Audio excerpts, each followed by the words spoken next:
जय हिंद। देखिए, भारत के गेहूं निर्यात पे बैन लगाने और रूस के अमेरिका को दिए गए प्रस्ताव जिसे अमेरिका ने ठुकरा दिया, इस पे पूरी दुनिया में काफी ज्यादा इसका असर पड़ने वाला है। देखिए, एक्चुअली क्या है कि रूस के राष्ट्रपति व्लादिमीर पुतिन ने इन्होंने एक अमेरिका से एक प्रस्ताव रखा कि देखिए, रूस भी बहुत बड़ा गेहूं का उत्पादक है, यूक्रेन भी बहुत बड़ा गेहूं का उत्पादक है, तो दोनों युद्ध में लगे हुए हैं। रूस पर तो बैन लगा हुआ है कि एक्सपोर्ट कर ही नहीं सकता है, और यूक्रेन के पास बहुत ज्यादा मात्रा में अभी क्या है, गेहूं है, लेकिन इसके निचले बंदरगाह पे पूरी तरह रूस का कब्जा है। तो रूस ने यही कहा था कि हमारे ऊपर से कुछ बैन हटा दो ताकि हमारी भी अर्थव्यवस्था चल सके और यूक्रेन बाकी पूरी दुनिया को गेहूं का निर्यात कर सके। तो इसके लिए अमेरिका को यह प्रस्ताव मान लेना चाहिए, एकदम नॉर्मल सा था, अमेरिका ने इसे ठुकरा दिया। अब गेहूं का निर्यात ना रूस कर पा रहा है, ना भारत कर, ना ही यूक्रेन कर पा रहा है, जिससे काफी ज्यादा समस्या आ रही है। इन दोनों देशों के पास इतना ज्यादा मात्रा में गेहूं आता कैसे? तो समझिए, इन दोनों ये जो दो देश हैं, इनके गेहूं को जब से बैन लग गया लड़ाई की वजह से, तो गेहूं का रेट 33% बढ़ गया इंटरनेशनल मार्केट में। ये जो यूक्रेन है और रूस है, इनके बॉर्डर पे एक घास का मैदान है जिसे हम लोग स्टेपी घास का मैदान कहते हैं। स्टेपी घास के मैदान की विशेषता है कि इसमें दो टाइप का क्वेश्चन पूछता है। स्टेपी घास का मैदान ये यूरोप और एशिया के दोनों के बॉर्डर पे आ जाता है, यूरेशिया। इसमें पेड़ नहीं पाए जाते हैं, इसलिए कई बार क्वेश्चन पूछता है वृक्ष रहित घास किसको कहते हैं? स्टेपी को कहा जाता है। ये उष्ण कटिबंधीय नहीं होकर शीतोष्ण कटिबंधीय। तो यहाँ पर ये इसके यहाँ पर गेहूं के उत्पादन के लिए काफी अच्छा क्लाइमेट मिल जाता है, इसलिए इसे दुनिया का ब्रेड बास्केट कहा जाता है, रोटी का कटोरा हो जाता है। इसे यूक्रेन को कहा जाता है स्टेपी घास का मैदान। लेकिन याद रखिएगा, स्टेपी घास का मैदान ये तो एशिया वाला एरिया आ जाता है, ये यूरोप वाला, तो इसलिए इसे यूरेशिया भी कहा जाता है। कहेगा स्टेपी घास का मैदान तभी यूक्रेन होगा, लेकिन कह देगा स्टेपी मरुस्थल तो कजाकिस्तान हो जाता है। इसलिए इसका थोड़ा ध्यान से रखिएगा, गड़बड़ मत कर दे यहाँ पे। तो यह इस वजह से गेहूं का उत्पादन पूरी तरह से उत्पादन कर रहे हैं, मतलब व्यापार जो है इंटरनेशनल मार्केट में पूरी तरह से ठप पड़ गया है। और उसके बाद क्या है कि फर्टिलाइजर, गेहूं के उत्पादन में कहीं पे भी फर्टिलाइजर की ज्यादा जरूरत पड़ती है, तो उन फर्टिलाइजरों के उत्पादन में सबसे आगे था रूस। और इस युद्ध के माहौल में रूस के फर्टिलाइजर उद्योग भी बंद हो गए, इसलिए दुनिया को जब खाद ही नहीं मिलेगा तो उस कंडीशन में गेहूं का उत्पादन क्या होगा? इसलिए दिनों दिन गेहूं का रेट बढ़ते जा रहा है, और फर्टिलाइजर बहुत ज्यादा जरूरी होता है किसी भी फसल को बड़े मात्रा में उत्पादन करने के लिए। अब इसी को देखते हुए भारत ने रूस से तो फर्टिलाइजर भारत खरीद लिया, क्योंकि बाटा सिस्टम यानी विनिमय सिस्टम के तहत रूस को हम सामान के बदले में पैसा नहीं, बल्कि कुछ सामान रूस हमें दे रहा है और हम लोग कुछ सामान रूस को दे रहे हैं। तो बाटा सिस्टम के तहत हम लोग तो व्यापार कर सकते हैं। लेकिन हमारे वैज्ञानिकों ने एक बहुत बेहतरीन काम किया है कि उन्होंने पहले जो नीम कोटेड यूरिया था, यूरिया जो होता है सफेद रंग का होता है यूरिया, ये इसे छिड़का जाता है, तो इसका कई ज्यादा ब्लैकमेल हो जाता था यूरिया का। तो इसमें क्या किया गया, नीम का वो मिला लिया गया, कड़वापन, जिस वजह से इसका ब्लैकमेल नहीं हो पाता था, खेत में ही यूज हो पाता था। लेकिन वो बहुत ज्यादा मात्रा में छिड़कना पड़ता था और ये काफी महंगा हो जाता था।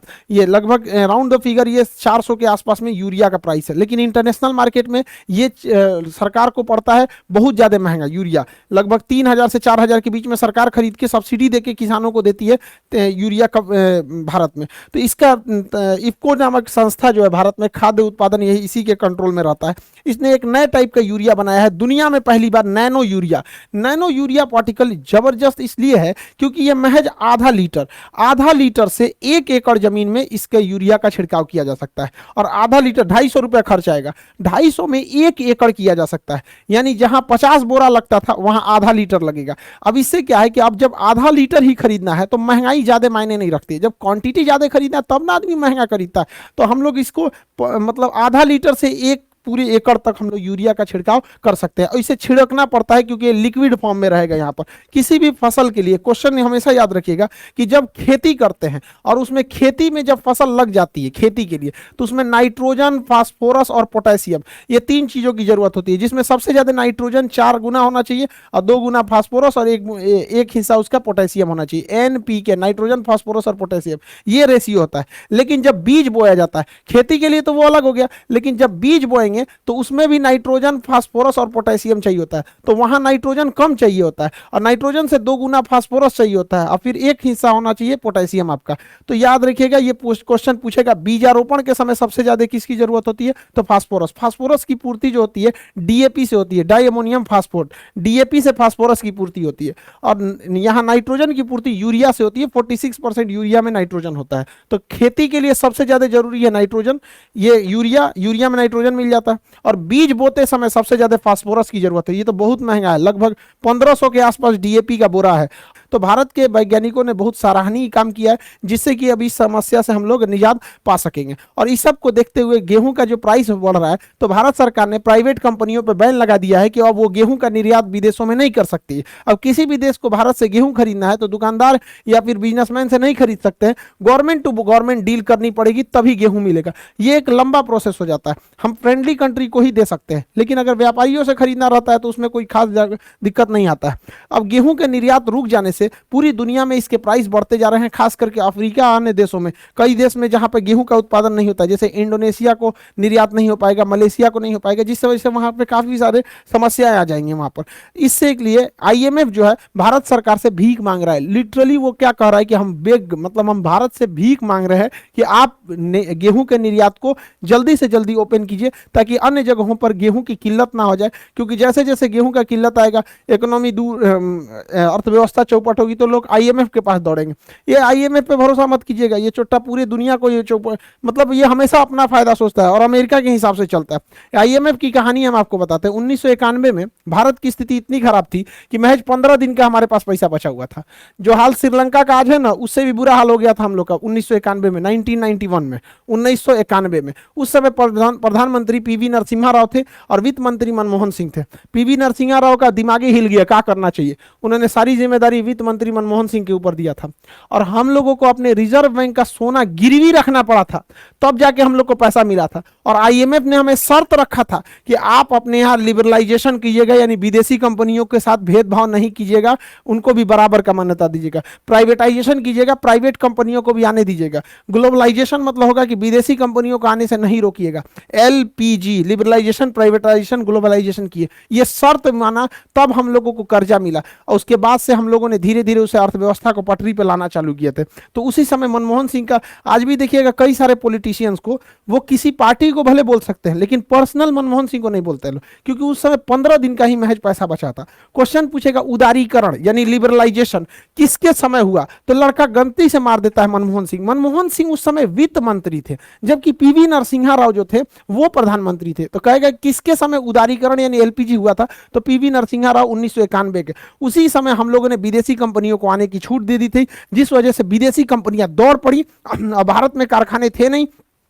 1991 में जैसे हम लोगों ने विदेशियों को खोला, विदेशी कंपनियां टूट पड़ी भारत में। और जैसे वो टूट पड़ी तो भारत में इंजीनियरों की हैवी डिमांड होने लगी, क्योंकि वो इंजीनियर तो घर से नहीं लाएंगे, और यहाँ इंजीनियर थे नहीं, तो यहाँ जो भी इंजीनियर थे उन लोगों का हैवी डिमांड हुआ, बहुत सैलरी मिलने लगा।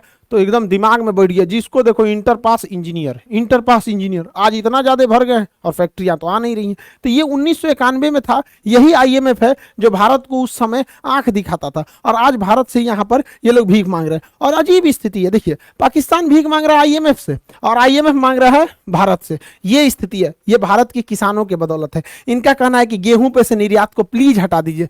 मोदी जी से जाके बोल रही, अजब हाल है। मोदी जी से सुने, अच्छा गेहूं से निर्यात हटाना है। इन्होंने गेहूं से तो हटाया नहीं, बल्कि चीनी पे भी बैन लगा दिया। अब चीनी भी नहीं दे सकते, और साथ साथ चावल पे भी लगा दिया। जा लो, जा मांगने गए थे, समझ में नहीं आ रहा किससे कर। भाई हम लोगों को हमेशा अपना देश देखना चाहिए, बहुत अच्छा डिसीजन है। पहले हम अपना देश देखेंगे, बाद में दुनिया को देखेंगे। आईएमएफ वालों पे कोई भरोसा नहीं है। हमेशा याद रखिएगा, अपने देश के साथ जिसने भी गद्दारी किया उसे कभी नहीं भूलना चाहिए, चाहे कुछ भी हो जाए।